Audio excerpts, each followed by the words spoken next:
Olá para todos, novamente estamos aqui para gravar mais um vídeo. Hoje vamos falar sobre luto dentro da psicanálise.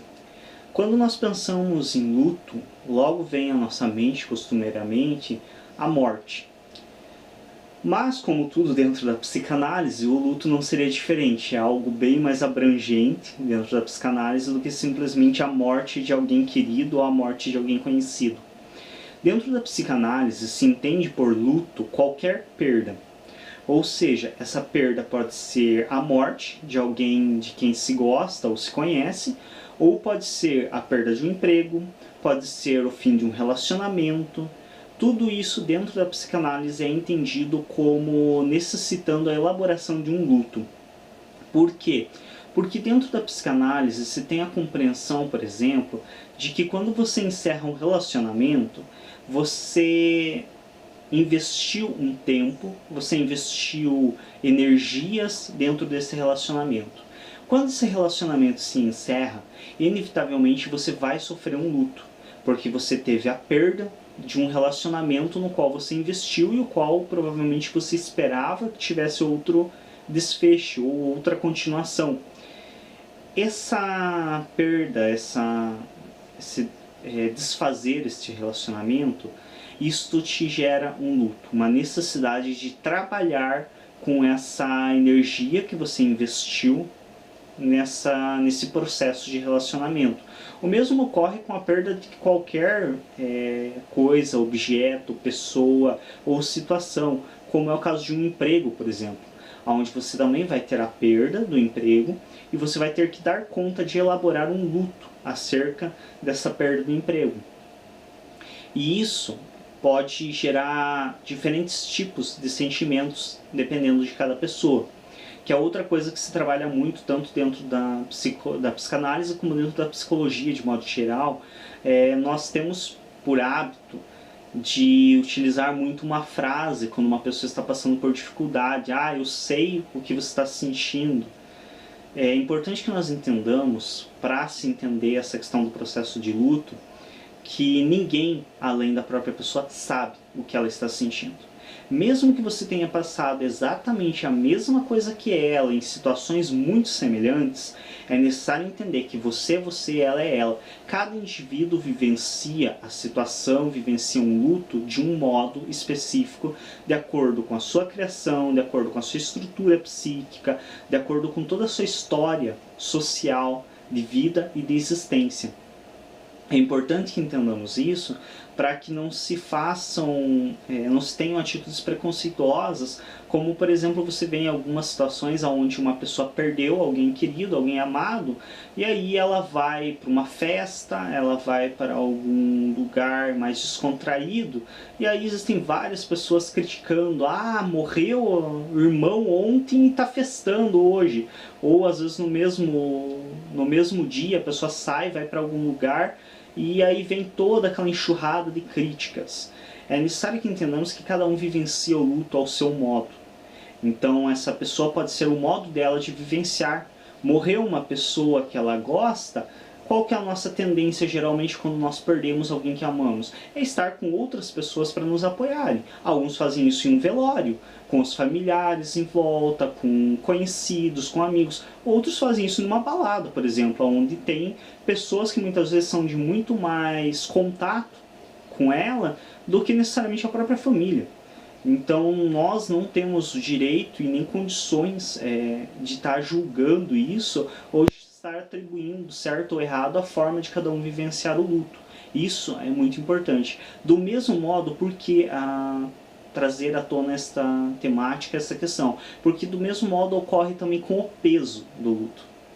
Muitas vezes, por exemplo, algumas pessoas consideram que é um absurdo uma pessoa ficar em depressão, por exemplo, ao fim de um namoro. É só um namoro, às vezes é um namoro de 2 meses. Não somos nós quem temos o direito de julgar se 2 meses de namoro vale mais do que 10 anos de casamento.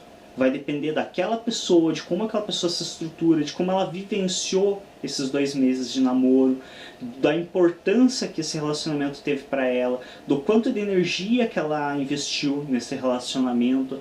Do mesmo modo, a morte de parentes, de amigos, de animais de estimação, que também é uma coisa que é muito tolo e leigo criticar, por exemplo, que uma pessoa desaba em choro pela morte de um cão, pela morte do seu gato de estimação. Ah, nem é para tanto, é só um animal. Todos somos animais. Em essência, principalmente quem fala uma coisa dessas. Porque somente a própria pessoa sabe qual é o sentimento que ela tinha por esse animal de estimação, qual é o investimento que ela fez no relacionamento que ela manteve com esse animal, qual é a história dela. Então não se pode julgar, por exemplo, que a morte de um cão de estimação é menos válida do que o luto pela morte de um filho. É uma questão social de que está se estabelecendo de que a vida de um humano vale mais do que de outra espécie animal. É uma questão de construção sociohistórica, mas não é uma questão válida para o psiquismo humano. É necessário entender que o que nós construímos socialmente é uma coisa, o que nós sentimos e compreendemos dentro da nossa mente individualmente é outra coisa distinta. Então ninguém tem o direito de julgar qual é o peso, qual é a validade e como exercer um luto.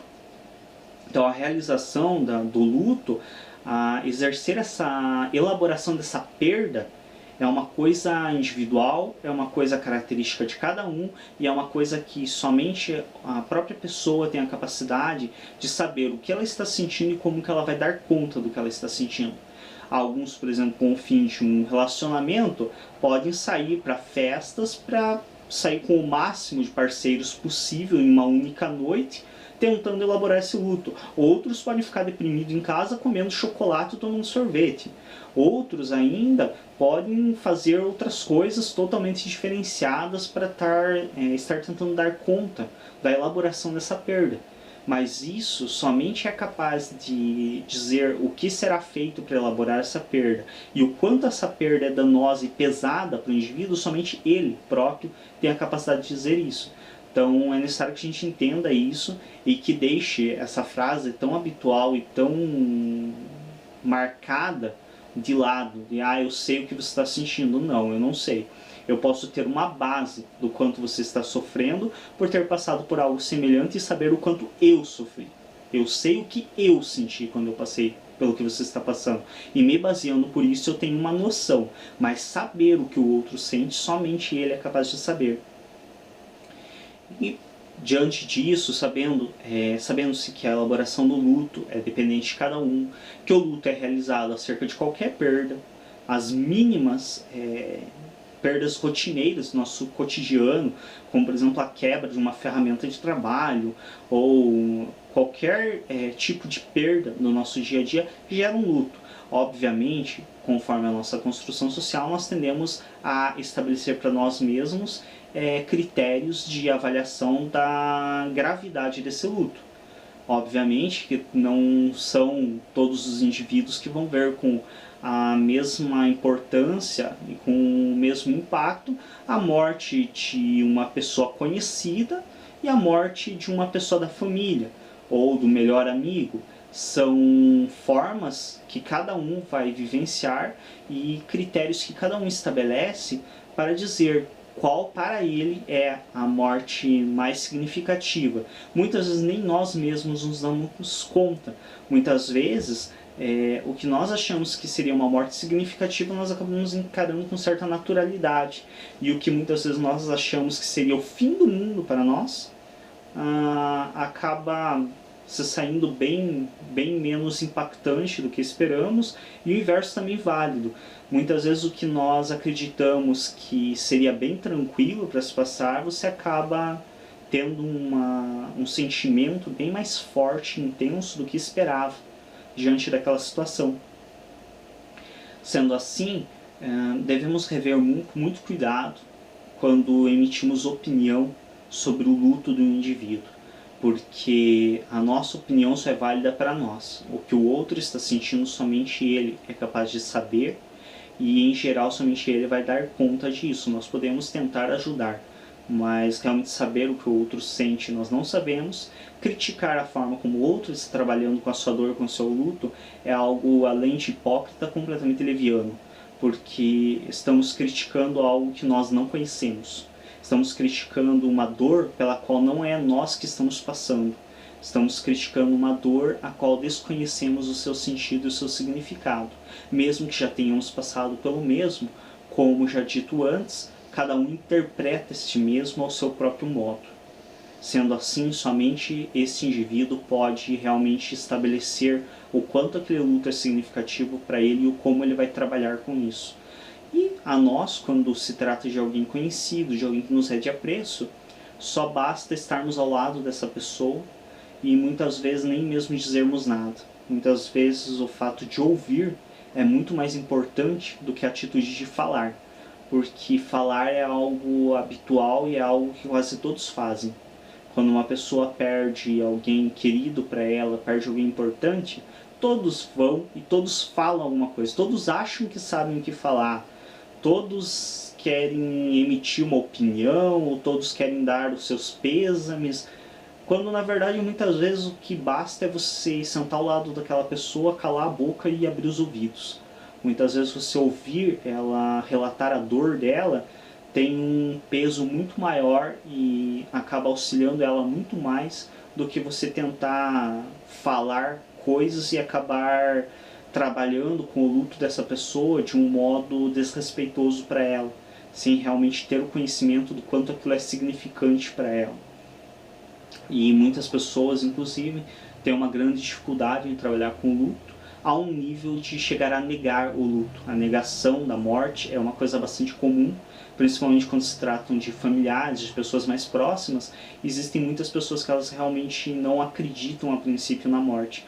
Por mais que elas estivessem do lado da pessoa quando ela morreu, por mais que elas tenham passado pelo velório, tudo, dá uma sensação de que a mente delas não consegue realmente entender que aquilo é a morte, de que aquela pessoa não vai retornar.